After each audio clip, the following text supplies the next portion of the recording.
Hello. Hey, how are you? Let me get this lighting a little better. Uh, Oh, I am fine. Glad to see you. Nice to see you too, man. We just got Uh, done with some sparring. oh, cool. Great. Yeah. Let us introduce you to our viewers. Elijah Lugo is a rising American professional boxer with a perfect 4-0 record in the middleweight division.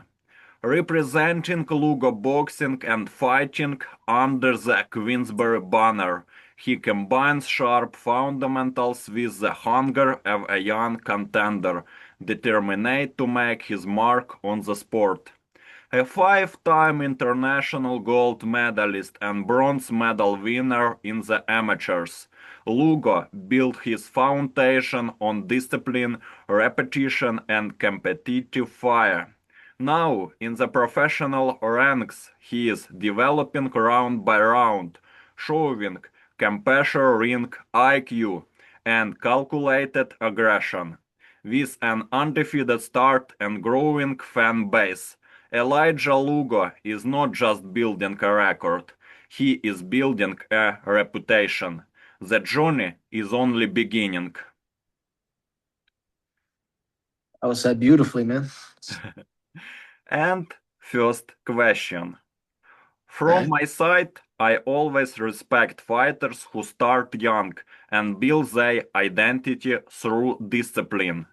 When did boxing first enter your life and what attracted you to it? Well, it first entered my life when I was about 6.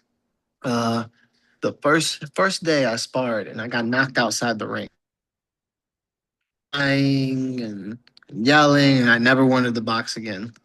And I didn't for a few months, but eventually my dad put me back in there. And I would spar that kid over and over again. I hated every minute of it. He would always beat me up.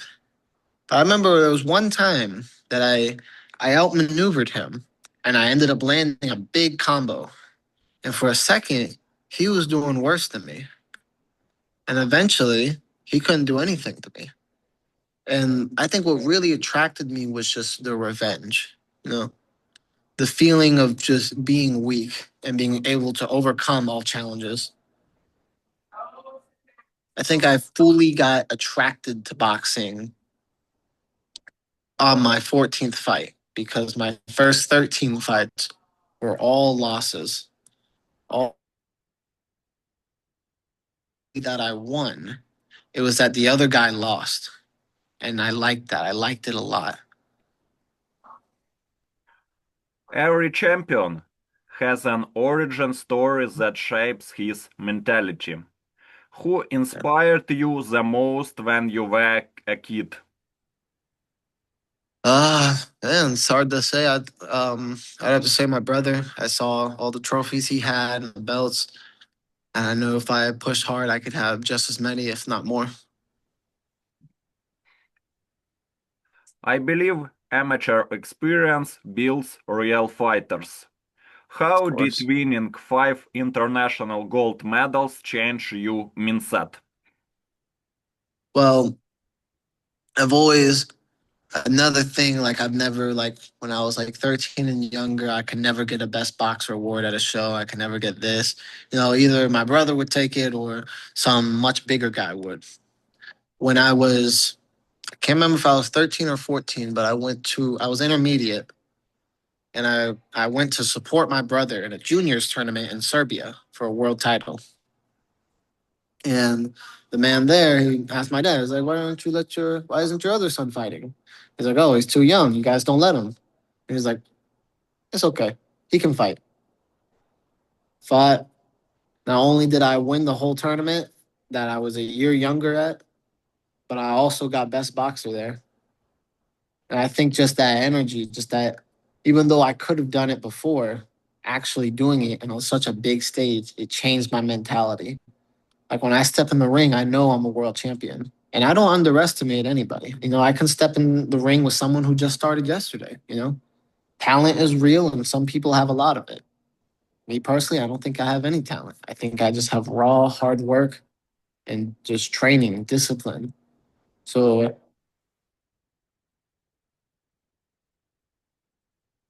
the international experience definitely elevated my understanding. And then like in simple terms also like, they have different styles. I'd say like the Europeans styles, like they kind of almost jump up a little bit, like they're moving more. Like the Indian style, it's like it's sloppy, but they have good placement. There's I think it definitely like opened up my like understanding of different styles. Stepping into the professional ranks is a different world. What was the Yes. biggest adjustment when you turned pro? Well, one thing that I hate, because as an amateur, a lot of the ways I would get my knockouts or my RSCs is that I'd get a standing eight or a knockdown or something. The ref would count, and while they're counting, I would like creep away from the corner where I was supposed to go, and I'd be right behind the ref.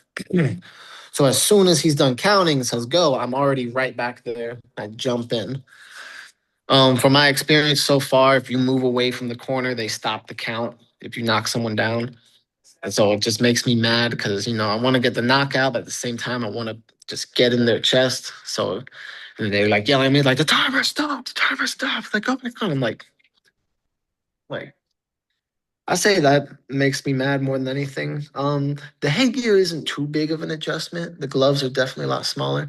But I would say there's just a few like rules that are just a little tweaked a bit that yeah, it's just different. I have to adjust to. Undefeated records bring both confidence and pressure. Do you feel Yes. pressure protecting your 4-0 record? Uh, I don't know. Pressure is a strange word for me. Like I've always had pressure. Like I stated earlier. I came to a whole nother country, like just to support my brother. I didn't even really plan on getting that much training in. I went there and then out of nowhere, I had to fight at a world tournament. There's been many times where we go to a fight and I don't have an opponent and I'm just chilling and out of nowhere it's like, hey, you're fighting, get in the ring. So I will say there there is pressure, but like me and my brother, we're built for pressure. So even though it's like there's a lot of pressure on our back, it doesn't make us slouch. Our posture is still straight.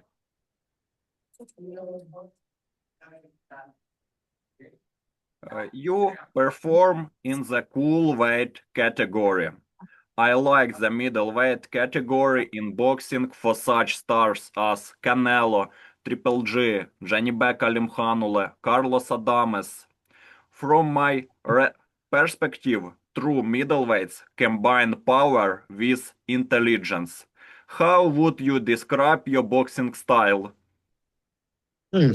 It's a good question. A lot of people think my style is simply just come forward and punch, you know, and they're not half wrong. If I can just come forward and punch someone, I'm just going to do it. If they're not going to give me something worth fighting back, that's how I'm going to fight them. If it plays in perfectly with their style, then that's how I'm going to fight them. But my main style is adapt. I have three different ways of punching. I can have a tight guard. I can have almost like the European out here and like the hands out slick. I know how to fight a pressure fighter with angles and check hooks. I know how to fight a counter puncher with like the European style, hitting them, messing up their perception. And then anyone who just can't take a shot, I'll just come forward and blast. But I like to adapt to styles and then force them to use a different style. That I like to get in their heads and just mess with them. Fans always look for signature weapon in a fighter's arsenal. What punch do you trust the most in tough moments? I love it's so simple. I love like setting up a punch. I'll throw like a right overhand. I'll make it obvious. I'll move my hand back or something. I'll make it obvious. And so and it's big. They can see it. So if they don't move their head, they know they have to block it. And there's enough power behind it. They know they're gonna need to guard it. But they can see it a mile away. So they're gonna block it. They're gonna do it. I get them used. And then I'll throw and then I'll just dip down and I'll just hit them in the body with the other hand. It gets them almost every time because they think I'm trying to just knock their head off. In reality, I'm just trying to open up their liver.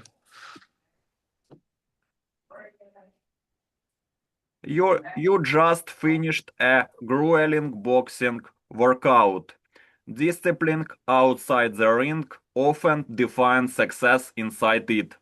What does a typical training day look like for you? Oh, typical. So like we'll probably and we wake up a little late. Wake up around 11. We'll go do some training from 12 to 2:30.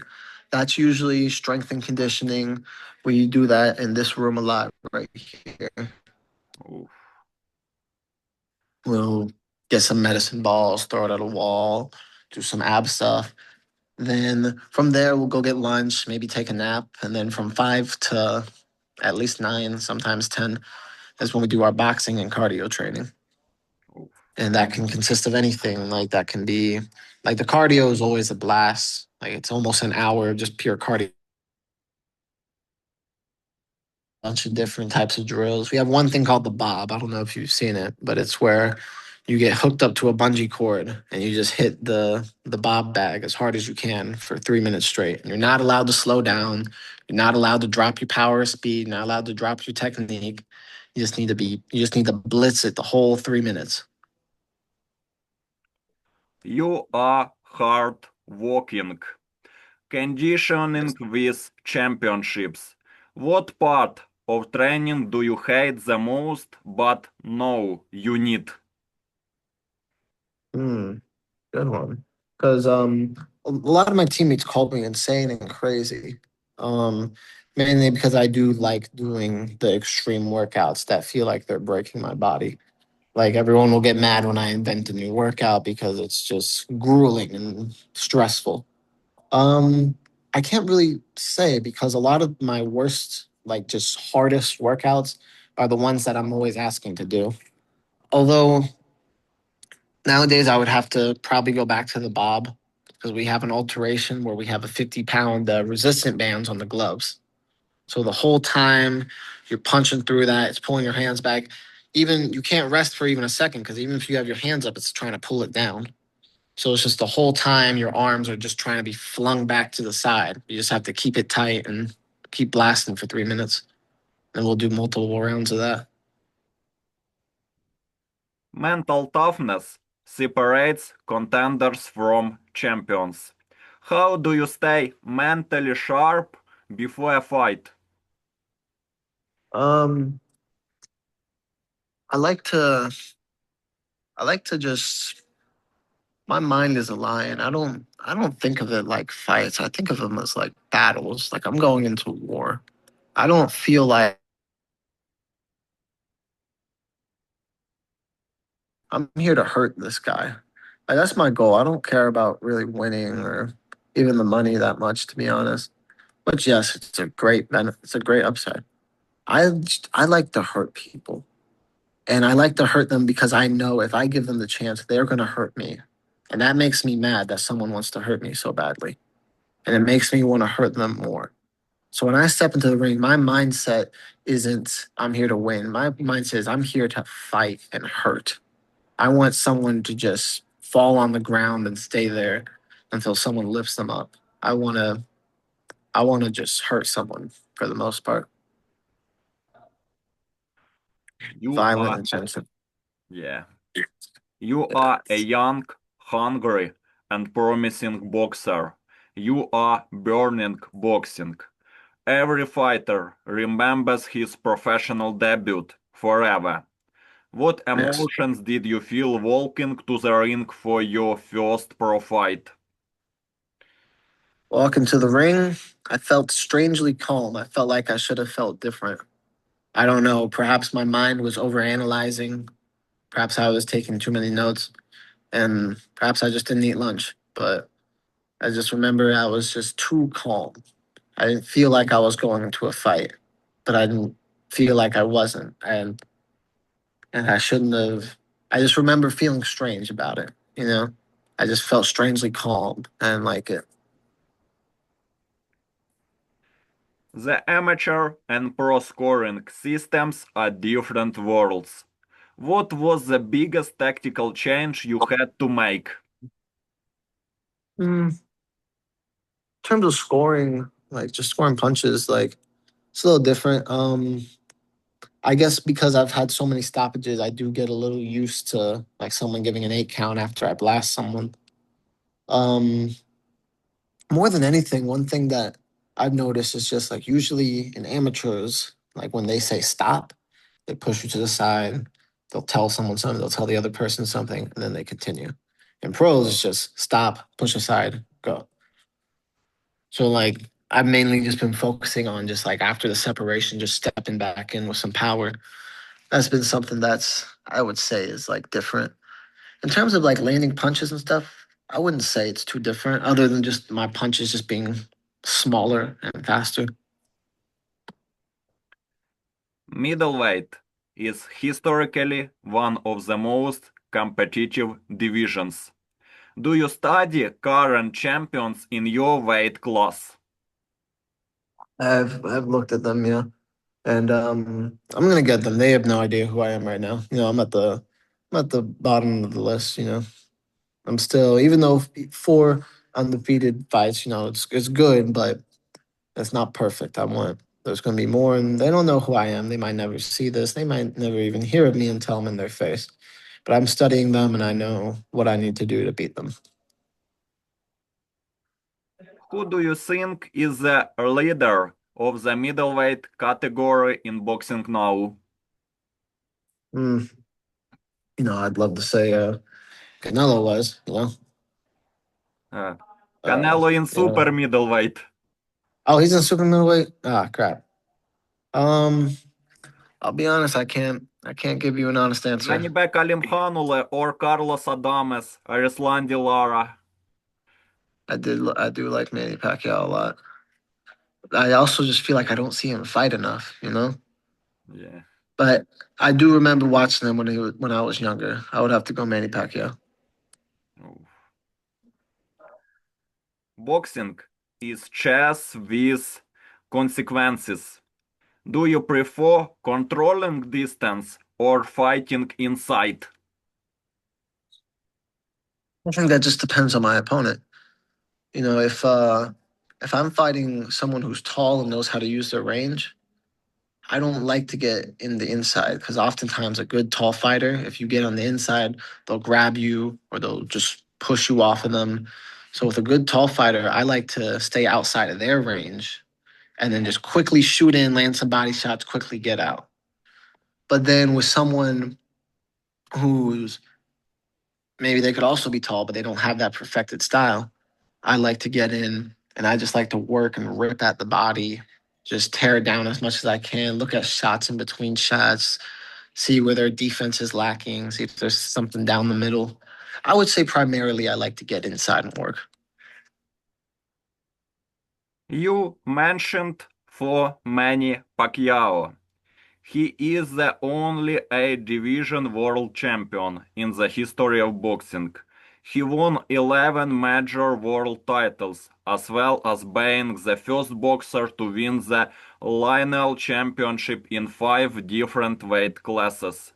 Pacquiao is also the first boxer in history to win major world titles in 4 of the original 8 weight classes of boxing: flyweight, featherweight, lightweight, and welterweight. What do you think about Manny Pacquiao?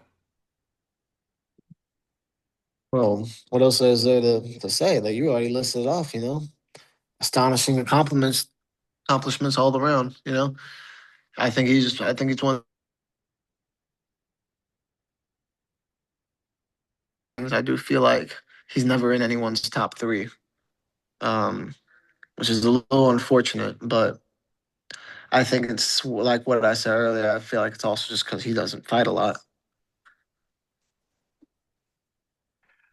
And next questions. Manny Pacquiao versus Mario Barrios. From my perspective, fights between generations always create special tensions. How do you see a potential fight between Manny Pacquiao and Mario Barrios 2? Hmm. I think it'd be good, like it'd be I'm sure it'd be different from the first one, because a good boxer, they always look different when they spar someone for the second time, when they fight someone for the second time. And it's because they've learned and gotten used to them. I think it really just at the end of the day, it depends on what happened after the fight or before the fight. Because like I said, I don't care who I'm in the ring with. I don't underestimate anybody. Because one lucky shot can end it all. You know? I think it'd be very interesting to see. From my perspective, that first fight surprised many fans around the world. What was your immediate reaction after watching the Pacquiao versus Barrios fight? Mm. I'm gonna be honest with you. I missed that one. The pace of the fight was a key factor. Did the tempo of the bout unfold the way you expected? Mm. I guess so. Like I remember around that time we were deep into a tournament, so I can't say I was too like locked in on it. But when I heard, I remember I was like, oh, Barrios seemed composed and disciplined throughout. Do you think his game plan worked effectively? of course, if you're if you're calm, yeah, but you need to when you're calm, you still need to keep a little bit of heightened sense. You can't be too calm. When you're too calm, you get comfortable, and then you get caught off guard. The best thing to do is to be calm but focused. You know, and when he does stuff like that, then yeah, your defense is on point, your counters are on point, your movement is on point. So yeah, I think when he uses that, it's very effective. Fans always look for dramatic moments. What was the most memorable moment of the fight for you? Mm, I don't know. I don't know. Like I said, I can't speak too much on it because I remember I wasn't too like focused on it when it happened. Um, let's see. I will say just the clash itself. I do remember thinking it was going to be a little more like one sided. I think that's what threw me off guard. But like I said, like it's boxing, anything can happen at any time. It's hard to say when anything surprises me, to be honest. Because like just the other day I watched this one guy fight, those two undercards. But they fought this one dude's beating the mess out of him they had 6 rounds for the whole 5 rounds. Beginning of the 6th round, dude comes out, knocks him out. You know? I liked But how Pacquiao punched a lot, how young. And from my I think you're glitching out. from my perspective, Barrios versus Ryan Garcia. From my perspective, this one of the most intriguing matchups in the division. Will you be watching the Barrios versus Garcia fight live? Yeah, we're actually having a little party tonight for it. Big fights can influence young fighters' careers. Does this matchup interest you from a competitive standpoint? Kind of. Honestly, I don't think Ryan Garcia is going to win. To be honest, like anything could happen, but I don't. I don't know. I feel like Ryan Garcia doesn't have the discipline to to. Do you know how many? Is it 12 rounders? I don't think he has like the mental energy to keep his mind on fight mode the whole 12 rounds. I feel like after round 8, if he isn't already down or if the fight hasn't already been ended, I feel like his mental will go down a lot. Ryan Garcia brings speed and explosiveness into every fight. How dangerous do you think Ryan Garcia is at this weight? Make no mistake. Well, I think he's going to lose. His punches are dangerous. That's why I corrected myself earlier when I said the fight ends instead of him being knocked out. Because his speed, like I say, he catches him good, that could be lights out. He's very fast, very fluid, and every punch he throws has a bit of danger behind it. Like I said, I have seen like clips online of him recently of him like hanging out with a bunch of like pretty ladies and just doing like little dumb stuff. I feel like his mind just isn't. And I feel like he's after a paycheck. Mario Barrios is known for discipline and structure. Do you think Yeah. his fundamentals can neutralize Garcia's speed? Yes, because speed without. I think when you have the patience that he has, you're ready for the speed. You're ready for the attacks. You're ready to counter and to punch in between that. I honestly think it's gonna. To be honest, I think it's gonna look like an abusive dad hitting their son. I just think his even take away everything he has, just the discipline on that. He's gonna be ready. He's gonna be in fight mode the whole 12 rounds. Ryan Garcia is gonna mentally wear out after about half. His mental alone is going to carry him through the fight. Not even accounting for the tremendous strength, speed, and explosiveness that he has. Every big fight creates debate among fighters. If you had to choose, who would you favor and why? Well, I already kind of said it. Um, there's no question. Like he's gonna he's gonna see everything. He's gonna counter. I'm sure he'll get hit with a few shots, and if he's unlucky, he might get hit with a knockout shot. But for the most part, I think he's just gonna walk him down. I don't think Garcia has much of a chance. Well, let's ask the question differently. Who do you think enters this boat mentally stronger? Of course. Carlos, of course.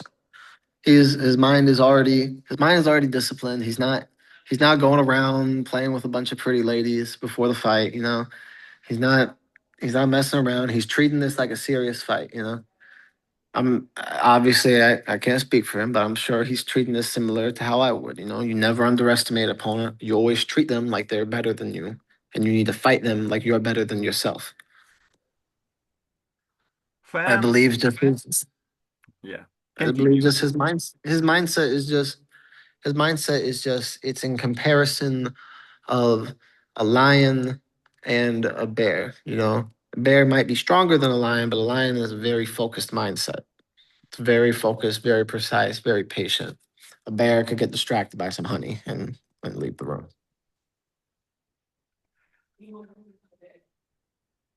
It will be an interesting fight. This is We Love Boxing. Fans love knockouts, but true experts respect skill. Are you focused on KOs or on dominating rounds? Hmm. When I fight, and so I noticed this because I believe, a lot of people they hear 4 fights and they think it's good. Um, I'm a little disappointed with the start of my career because it took me 2 fights before I got a knockout. And like some people like they tell me like, oh, like you had really like tough fights for your first two. Most people don't fight people like that. But I don't care. I don't like excuses. I noticed in my third fight I wasn't caring about knocking them out. The first two I was trying to rip their heads off. I was trying to kill them. I noticed with my third fight I wasn't trying as much. I was just trying to hit hard. I was trying to hurt him, but I wasn't trying to knock him out. And then from a punch I didn't expect, he fell. And I think it's a bit of both. I'm trying to land punches. I'm trying to score. I'm not trying to knock him out because I know that will bring the knockout. Every fighter has a moment of doubt at some point. Have you ever questioned your boxing journey? No. Well, maybe when I was itty bitty, but no. I've seen my origins. I know what I am. I know what I come from. I know that I'm not supposed to be here. I'm sure in many other universes or timelines, I lost that 14th fight and I never boxed again. Like that was my last fight of the year. If I didn't win that, I was going to stop. I know there's many times, there's so many different versions of myself that didn't win that fight. I'm not supposed to be here. I'm not supposed to be a boxer, but I am here and I'm going to be like the Dark Knight. I'm going to tear down everything. I'm going to rip people apart. I'm going to be that big mistake that should have never happened. I respect you for your path. Support systems matter more than people realize. Who is Yes. the most important person in your boxing career right now? I'd have to say my dad, he pushes me, he motivates me, you know, he keeps me, he keeps me, ready to fight. He knows when I need to train harder. He knows when I need some rest. He keeps me at the top of my performance. Honestly, I don't think I could do it without him. Parents are everything to us. The gym is where character is built. What lesson has boxing taught you about life? You know, c- our gym is open to the public, so we get some normal people that come in, and whether you intend on becoming a pro boxer, world champion, or if you just want to defend yourself from the bully at school. I think boxing is for everybody. It's taught me how to be strong. It's taught me how to be how to be fast. It's taught me so many things, and not just physically, but in social situations. I know when to speak, when not to speak. I know when to get loud and when to be quiet. I know when to do this and that. I know when I should be the loudest in the room, and I know when I should be the quietest in the room. I think more than the physical, boxing has taught me a lot of mental discipline, and it really helps out in life. You know, Sometimes I see some spoiled people that just they go nuts in a restaurant or they're doing this, and I just think like this person's never been hit before. I think if they had, they'd be acting a lot different. Young, undefeated fighters often get avoided. How have you experienced opponents turning down fights? Hmm. I'm sorry, say that one again. Have you experienced opponents turning down fights? Hmm. As a pro, not yet. I think actually there might have been one when I first. There was one when I first started my debut. The first dude went away. Um, As of now, no. Although I do remember as an amateur, there was many times I would enter a tournament and a lot of people would just scatter. There's many times I'd show up to a nationals and there'd be no one in my bracket, or the few people that were in the bracket weren't at the level enough to really understand who I was. So there's definitely been a lot of times in the amateurs. However, as a pro, I can't say I've faced that yet.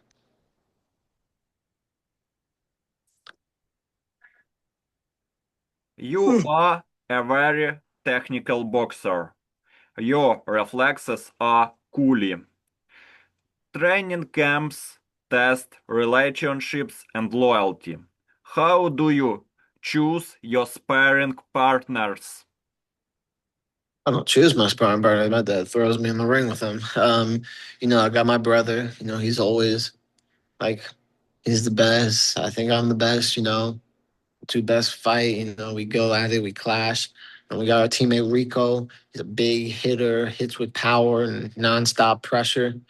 Then we'll get outside sparring. Sometimes I'll get to spar with Brian Norman. He's a world champion. That's just like how you said earlier. That's like a game of chess. I got to be smart. He has to be smart.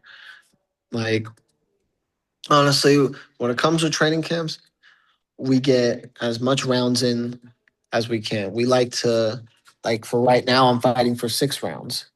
So I need to do 12 rounds straight of sparring. My brother, he has 8 rounds, so he needs to do 16 rounds straight of sparring. It's not necessarily the dude we get because we already have some major good connections with tough people. It's more or less the amount of rounds we can get and the stamina that we can keep for the fight.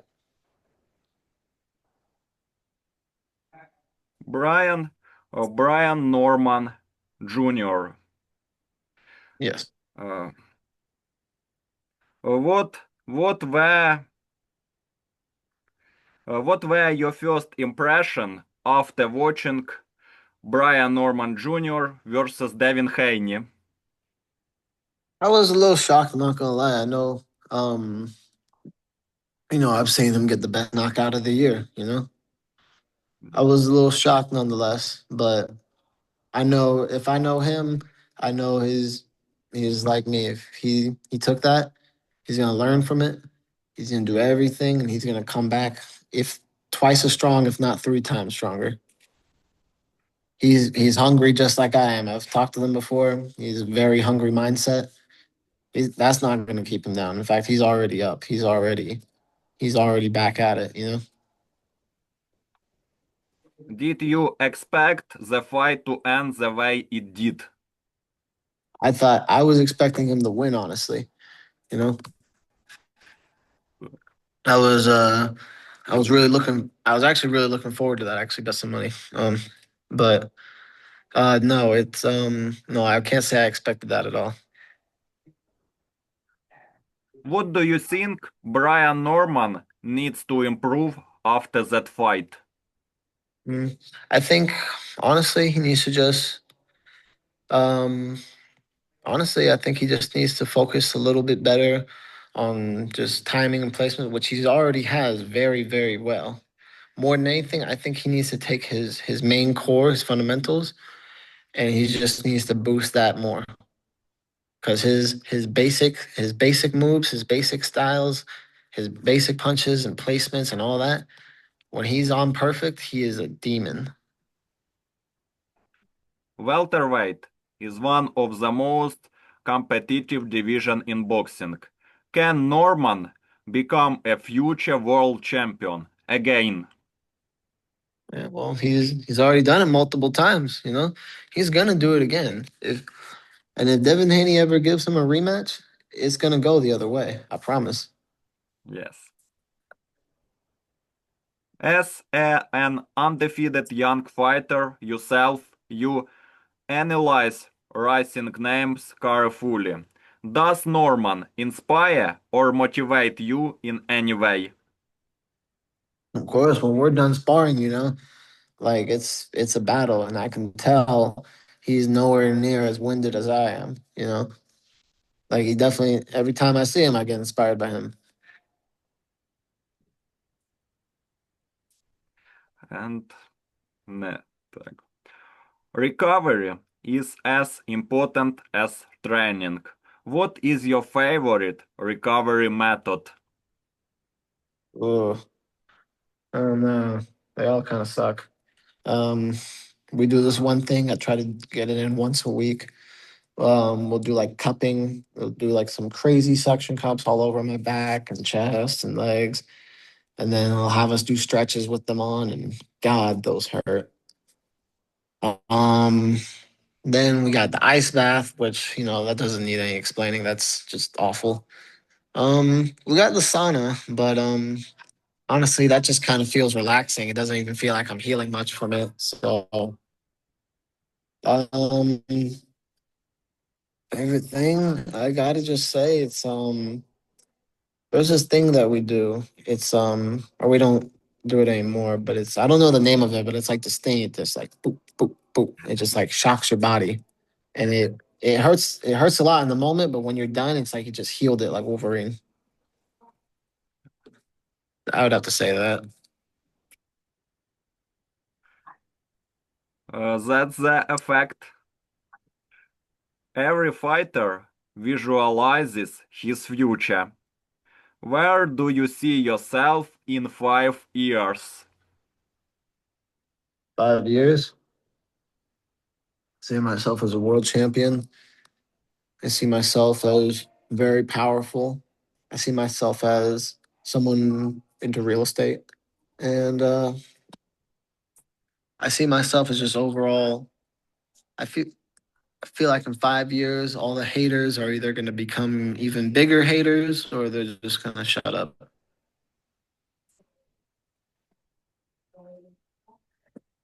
See You myself in will 5 years as someone that everyone knows.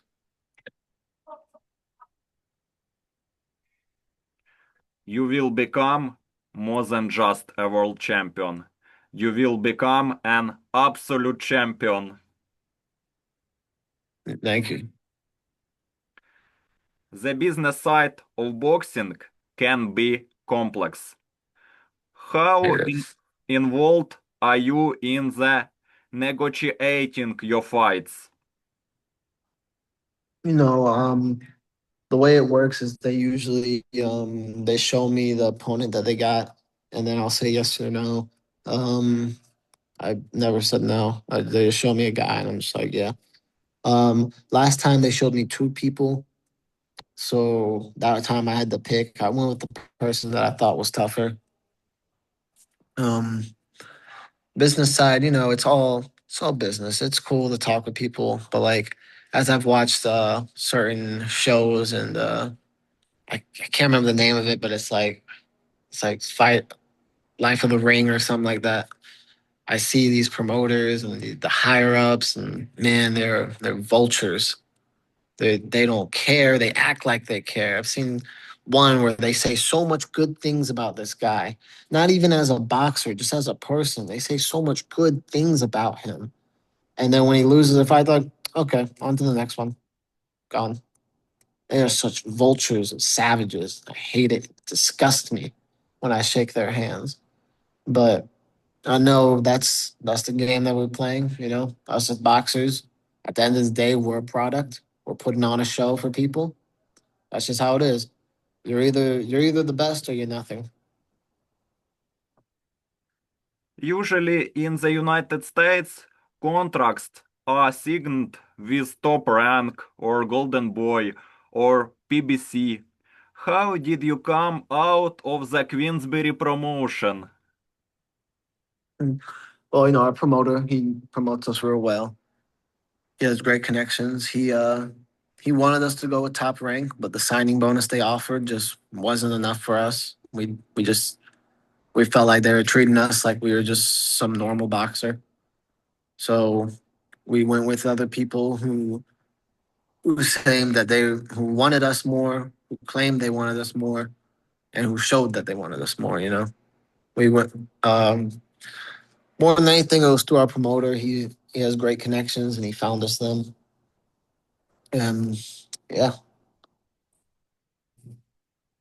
From my perspective, promoters play a crucial role in shaping a fighter destiny. How important is Frank Warren in today's boxing landscape? mm, that's pretty important. Um, getting a lot of fights for people overseas. And that's really what we want to do. We want to go to England, get some good fights. A lot of people think England's and they think of like muffins, but there's some heavy hitters over there, some tough people, and that's where we want to go. That's what he's doing. He's making a lot of fights overseas, more commercialized, more popular in the states. Because there's a lot of Americans that they only watch fights that happen in Vegas. Like he's done well to make boxing more like worldwide seen from the USA. Working with a strong promoter can open many doors. What do you respect most about Frank Warren's approach to promoting fighters? Mm. Well, mm, be honest, I think I've only had two fights with him. I do like how fastly paced that he's moving me, Even though these guys are tough, some people, their first 15 fights are just simple, and just cupcakes. I do like that even though that they're tougher and that's a little hard when you're first jumping into the pro ring, I do like that I'm moving fast. Some promoters build stars, others build champions. How would you describe Warren's legacy in boxing? I would definitely say champions, you know. I don't think that you see any like crazy guys like super public sized over there, and like you don't see no Jake Paul people on there. You don't see anyone on there who doesn't deserve to be on there. I think a lot of people part of Queensberry are strong, disciplined, tough, tough fighters.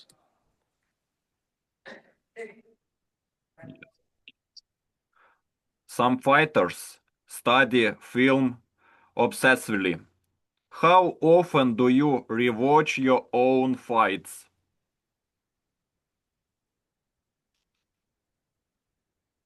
Oh, all the time. And like I'm actually like as soon as this is over, I'm about to rewatch my sparring. Um, it's very important to because when you're in the ring, you know your coach is calling out stuff, and they're calling stuff out because they're saying stuff that you might not see. You know, it's always good to watch your own sparring because sometimes maybe your hand is a little lower than you think it is, or maybe there is a shot that you should have been throwing. You know, it's always good to look at film so you can see what you didn't see. Social media is part of a fighter's brand today. Do you enjoy building your presence online? Yeah, I do. I do. You know, comments hate me. But I love it, you know. I love just scrolling through hate comments. In fact, I'm actually getting my hate comments printed into toilet paper. Um, so that'll be pretty fun. Um, I like building it up. I like getting like opportunities from it. It's cool and all, but for the most part, I like just grinding more than anything. You know, I don't always like posting a video. I know I have to like to get some relevance, but I'd rather just work and train and just kill it. But you know, you can't go anywhere if no one knows you. You know, you gotta be well known. You gotta put yourself out there. I'd say it's like a double edged sword. On one hand, I like it. On the other hand, I'm mad that it's there. Pressure creates diamonds. What was the toughest fight of your career so far? For Mm, the entire career, and amateur and professional. mm. I would say my semifinals in Worlds was pretty tough. It was against a German dude. He was kind of a coward, but he was a tough coward. Uh, let's see, he was real tough. Um, like any of the really tough ones, I would have to say were like before I was 14. But I know at in Serbia, I think last time I fought in Serbia, there was a really tough dude from Algeria or Albania, one or the other. Um, like I said, at Worlds there was a tough German dude. I can't say I can't say definitively. I can't say that there was a single fight that spoke out to me the most. In the pros, I would definitely say it was my most recent fight. But what's it called? But of all time, it's hard to say, especially when I'm sparring my brother, who is, you know, weight class above me, also a multiple world champion. And when we go at it, it blasts. It's hard to compare the people that I fight to him. Cool brother. Oh yeah, very good. I'm interested in your view of your career, both as an amateur and a professional. You are very interesting both in the ring and out of it.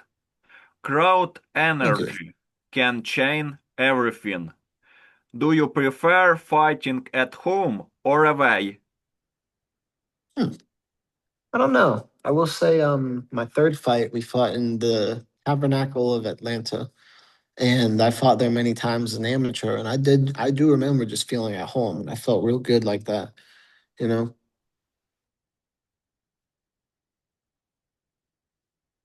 Big. But I like fighting in front of people who have never seen me before. I remember after my first fight, there was so many people, and I love the crowds. You know, I never say no to a picture. You know, there's people like the security will get mad at me. They'll tell me I need to move. I'm like, okay, one more, and then I'll take five more. But like, what's it called? I do like just when some random dude sees me, he's like, "Yo, that was that Mexican guy. He beat the hell out of him." You know, I like fighting. I like going around. I like going to different spots. But then again, I do feel more comfortable fighting at home. Diet plays a crucial role in performance. Do you follow a strict nutrition plan year round? Hmm. I wouldn't say I do. In fact, I think most people would be disgusted by what I eat. I eat a lot of just whatever I want. My metabolism is very fast, and I can lose weight very fast. I can eat something that puts on 2 pounds, and then I can lose 3 pounds in basic training. However, once it comes time to cut weight and fight, I do cut down all the junk. I'll keep some of the bread, like the good bread, like for maybe like a sandwich or something. Like I'm not eating like pasta or stuff like that. I will say when it comes time to fight and time to lose weight, I like to eat a lot healthier, a lot more like just nutritious stuff. But when I'm not fighting, I like to relax, you know, because I know I'm gonna be suffering cutting weight later. I like to just eat what I'm gonna eat. My body, you know, I'm very blessed to have a good metabolism because I can really eat a lot and not gain much at all. But when it's fight time, that's when I need to get a good little diet, gain a little bit extra muscle, go in there and make sure I'm not feeling like I need to throw up before the fight. Every fighter wins belts, titles, medals, but only one truly changed his life. What is the most important title you have won so far? It's a good one. Like I said, I think a lot of, you know, like to a lot of people, this was nothing. This was nothing at all. I would just say my first win. You know, it was a close fight, split decision. You know, I wasn't didn't even think I was gonna make it. You know, they rose my hand. I jumped up so high.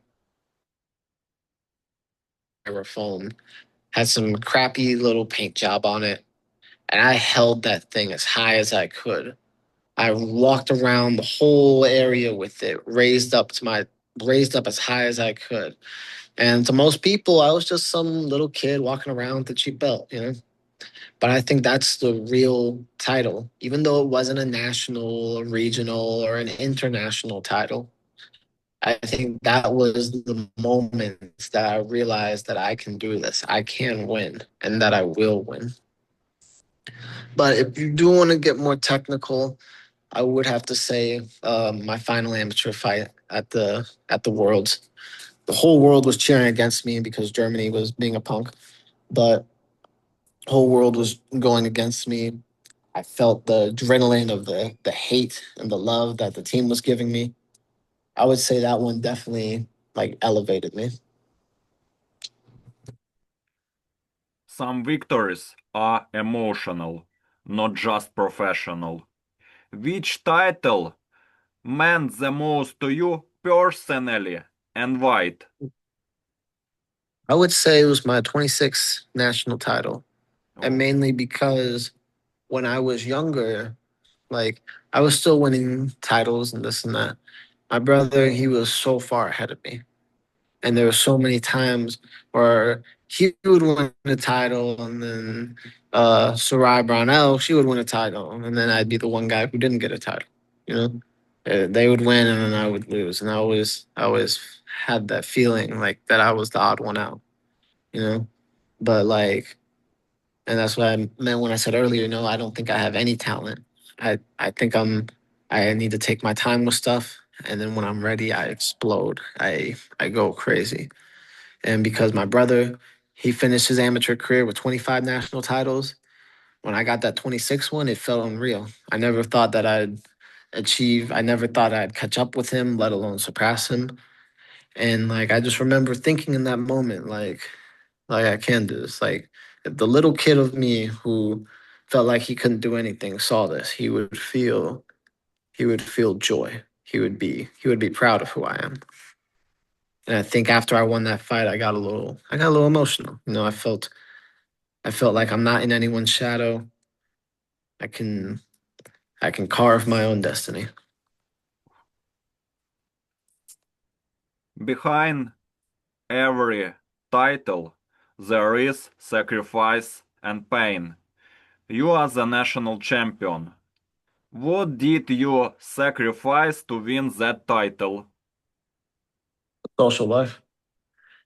Uh, you don't got time to hang out with friends. You don't have time to go out and do this or, stay up too late playing a game. You know, you just have to sacrifice time. You just got to put all your time in the craft. It means missing out on dates and missing out on good hangouts and parties. It just means staying in the gym and grinding when no one else wants to. Sometimes a title validates years of hard work. Did that championship make you believe more in yourself? It did, and I already believe in myself a lot because I know who I am and I know what I go through. I don't think it's any worse or better than anything anyone else goes through. But when I do think when I got that, that's when I fully like figured out like who I was. Like I got that 26 title, and it was against someone from a different country, even though it was a USA tournament. It was against a kid from Norway, I think, and he was like the national champion over there. And he tried to come to my country and take away my title. And I remember I just had to shut that down. But I think when I got that title, it really did change something in me. You have won many titles. Family reactions often matter more than public praise. Who did you think about first when you won that title? Every time I win any title at that, or even now as a pro, anytime I'm done fighting, I always like to call my grandma and great grandmother, um, who I call Nanny and Grandma. They're down in Florida. They always watch my fights. They always believe in me, straight from the start. And I don't visit them as much as I should. And I always give them a call and let them know that I did good, that I'm not hurt, and that I won. You are a five-time international gold medalist. Winning is one thing, defending is another. Was defending the title harder than winning it? No. Well, no, because I didn't get the title thinking that I already had it. Even after I got other titles, it wasn't like, oh, I'm defending this title. I need to be on my A game. It's no. Even when I am very, very, very clearly the the main opponent and the other guy is very, very clearly the underdog, I always treat them like they're in my way. They need to move. I'm walking and they're in my way. I need to move them. That's always my approach. So yes, whenever I would fight, I am defending that title, but at the same time, I'm going in to attack. I don't need to defend nothing. They need to defend themselves. I'm here to hurt.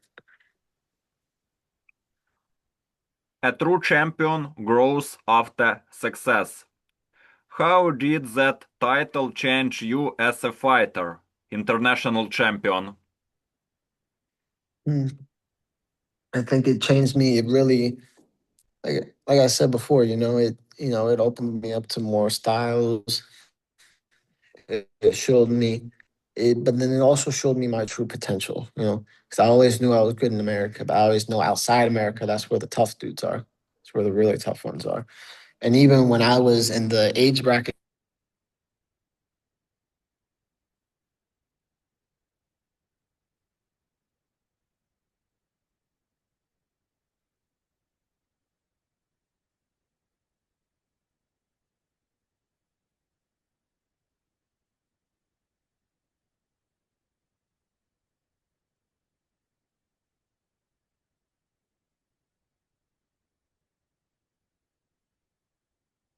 I got confused. I was like, where'd it go? Yes. Some titles are stepping stones to greatness. Do you see most important title as the beginning as something bigger? Of course, any big moment is the beginning of a future moment, you know? Um, then again, I will say I process things very, very differently than most people. I think a lot, you know, for better or worse.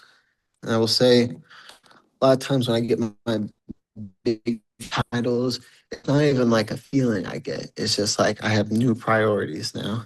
It's like I need to focus on this more. I need to do this more. I need to do this better and faster and more. I'd say it's I say every title I get motivates me to get another one. Bells fade, legacy remains. Do you value the belt itself or the journey more? Hmm. I don't know. Of course, nothing beats a good journey. Then again, the belt itself is the reward for the journey. You know, it's like asking, is the journey better than the destination? And I don't know because I think most people would say, yeah, the journey is better. But honestly, the journey sucks. The journey is painful. The journey hurts. You know, you have to wake up early, train, take a small nap, train some more, take a small nap, train some more. You know, it's the journey is hard and rough and brutal. I think I value the belt more because that was the goal. That was the purpose of the journey. And while the journey is still very valuable, it now has paid off in the form of the belt. Finally, every fighter dreams of one ultimate belt. What title would mean the absolute most to you if you win it in the future? I'm gonna win it. I don't think anyone is I don't think any world title belt is better than the other, to be honest. I want all of them. I want all of them. I want to unify the division and then move up. That's our goal. I want to get all the belts in my weight class and then retire them, go to the next weight class, and do the same. That's my goal. I don't think I think it's more about getting them than it is about like each one's value. I just want all of them. I think that's the only way that they'll have value if I have all of them. Legacy is built fight by fight. What do you want people to remember about Elijah Lugo? I want them to remember how just dangerous I am. I want them to remember like the fear that I put into people. I want them to remember at the end of the day, for them to just be like, man, like I'm gonna stare you down like Elijah Lugo. I'm gonna hit you with a jab like Elijah Lugo. I'm gonna make you afraid like Elijah Lugo makes other people afraid.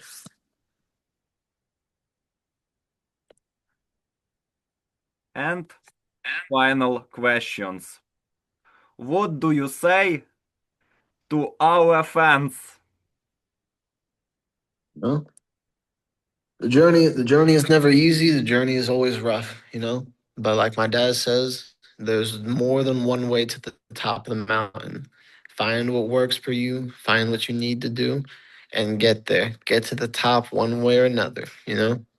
If no one believes in you, keep going. If you don't believe in yourself, keep going because I didn't believe in myself. And I'm here now. So keep going despite what everything tells you, despite what the world tells you. You keep moving. You don't stop for 1 second. Dear Elijah, thank you so much for the interview.